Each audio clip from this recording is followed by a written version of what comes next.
Concession A25 est heureux de vous présenter le projet de parachèvement de l'autoroute 25.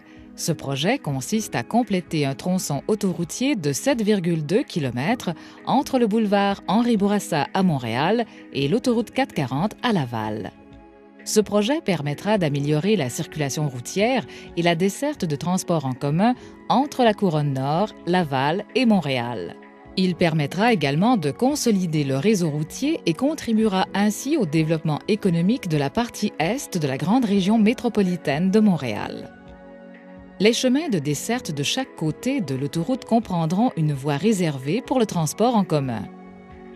Afin de réduire le niveau de bruit et de respecter les exigences environnementales, des écrans acoustiques seront installés le long de l'autoroute aux endroits jugés sensibles et nécessaires. Entre les boulevards Perras et Gouin, la construction d'un nouveau bassin de sédimentation permettra de gérer les eaux de drainage de l'autoroute. Un pont haubané au profil élancé d'une longueur de 1,2 km sera construit au-dessus de la rivière des Prairies. Une portée de 280 mètres entre les deux principaux pylônes du pont évitera tout empiètement dans la zone en eau profonde de la rivière. Cette zone abrite notamment une aire d'alimentation pour les jeunes esturgeons jaunes. Le pont comportera 6 voies de circulation et une piste multifonctionnelle. Au nord, le pont sera doté d'un système de péage électronique à flux continu. Ce système permettra aux véhicules de circuler sans s'arrêter en amont ou en aval du pont. Du côté de Laval, en direction sud, les autobus circuleront sur la voie réservée en site propre.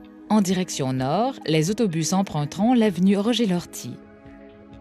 Dans ce secteur, l'autoroute sera construite en respectant le profil rural du terrain existant.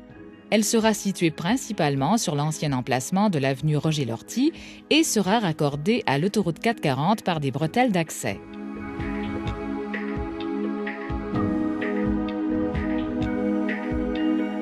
La construction des bretelles se fera le long et au-dessus d'une zone de milieux humides qui ont été compensés par des terrains de qualité dans le secteur appartenant au ministère des Transports.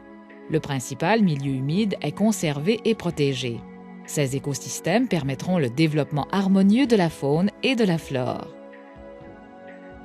Le ministère des Transports du Québec a réalisé des travaux pour déplacer et élargir la montée Masson, l'avenue Marcel-Villeneuve et le rang du Bas-Saint-François. Il a également relocalisé l'avenue Roger-Lortie, des bretelles d'accès de l'autoroute 25 Nord à la montée Masson, ainsi que l'accès à l'école secondaire Leblanc. Ces modifications ont permis le raccordement local au tronçon de l'autoroute 25 par le biais d'un nouvel échangeur qui nécessitera la construction de 7 viaducs. À Montréal comme à Laval, des mesures d'atténuation limiteront les impacts du chantier de construction, soit le bruit, la poussière, les vibrations et la présence des infrastructures sur les milieux naturels et humains. Ainsi, le bruit sera suivi de façon journalière à chaque lieu d'habitation humaine. Un camion à eau passera sur le chantier chaque fois que ce sera nécessaire afin de limiter l'émission de poussière. Des tapis de sautage seront utilisés lors des dynamitages afin de limiter le bruit et la poussière également.